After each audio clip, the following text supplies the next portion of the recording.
Investigate the investigators. President Trump speaking out last night on Hannity, a day after former special counsel Robert Mueller's House testimony. So they create this phony crime, and then they say he obstructed. They said there was no collusion, but he obstructed. And there has never been anything like this ever before in our country.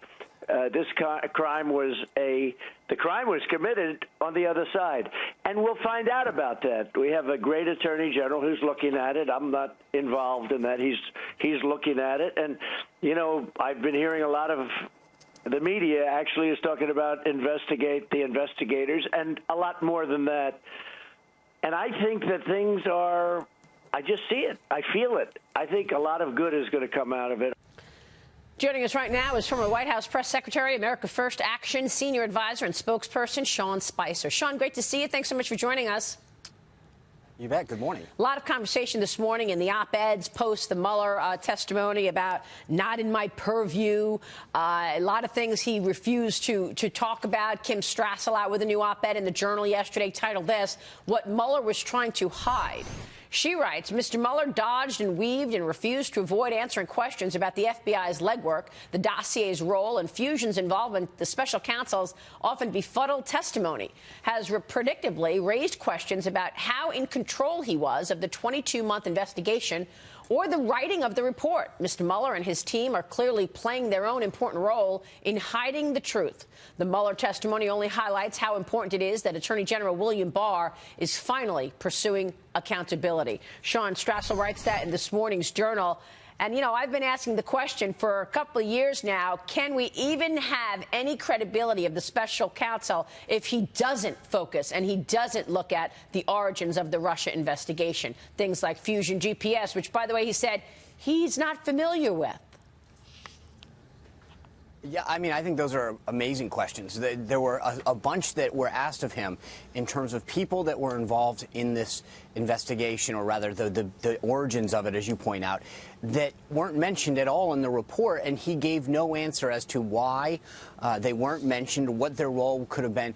But when you start to peel back this onion, as has occurred, you start to hear about how a lot of this actually began in the first place, in terms of Carter Page and George Papadopoulos. And how they were at first brought into this orbit and tracked, and who gave them what information and sucked them into this. And you really start to realize that this sounds really, really shady. When Mueller testified, the irony is this was supposed to be the Democrats' moment to bring the visual adaptation of the Mueller report to life. They called it a movie. They wanted the Americans who didn't read the report to finally see it in a different way. They thought this was going to be a big win for them. I think, to Kim's op-ed, this was a huge disappointment for the Democrats. She points out correctly, he looked flustered at times. He muddled through a lot of things. But also, and I think this was the key thing that got scant attention, and she points out as well, is that when he was asked, did you write the press release? Did you authorize the press release to go to the media? He couldn't answer that question. When she was asked, how much did you read of this report or write of this report? Again, he deferred on that. That really led people to believe, if it's going to be called the Mueller report and Mueller didn't write it or understand its full contents, that's problematic. Yeah, and, you know, the issue now is who did write it. So Andrew Weissman was, you know, his number two, and he was a Clinton friend, Clinton donor. He was at her party when she expected to win. Dagan?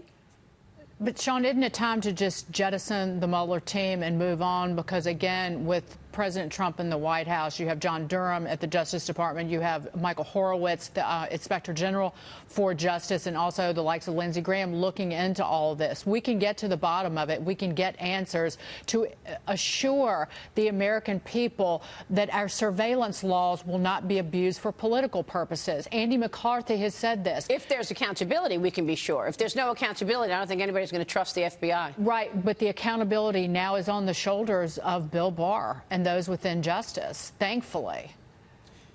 Yeah, so look, the way I come down on this going into a re-election cycle is I think that the president's record of accomplishment, it should be the focus. What he has done, and whether it's veterans, the buildup of the military, the economy, his stances on foreign policy, his keeping the promises he made as a candidate. That being said, to your point, Dagan, if the Democrats are going to keep beating this dead horse over and over again, I think that we need to continue to point out the flaws in their argument, which, again, I go back to, if this was the best they got with this hearing, then it's not going to be that tough to do.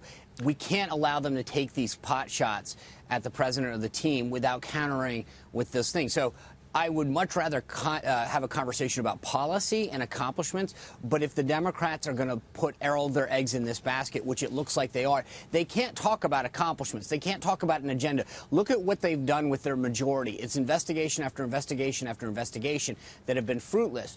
But that's what they show the American people they want to do. But that's even as the real crimes are not looked at. So that's the point. I mean, I don't think you can just gloss over the fact that for 3 years we have had the media with their heads on fire talking about collusion between Trump and the Russians, and the media with their heads on fire talking about everything that he did when in fact he was set up. This is obviously clear now to everybody. And for the last 2 years we've been talking about these questionable things that a cabal of people have done. Peter Strzok and Andrew McCabe, if we don't see accountability, and I'm talking prosecutions, then I don't know that anybody's going to feel like you can trust that you're not going to have the terrorism tools, things like informants, honeypots, wiretapping, all these things that were used on Donald Trump that are supposed to be used on terrorists.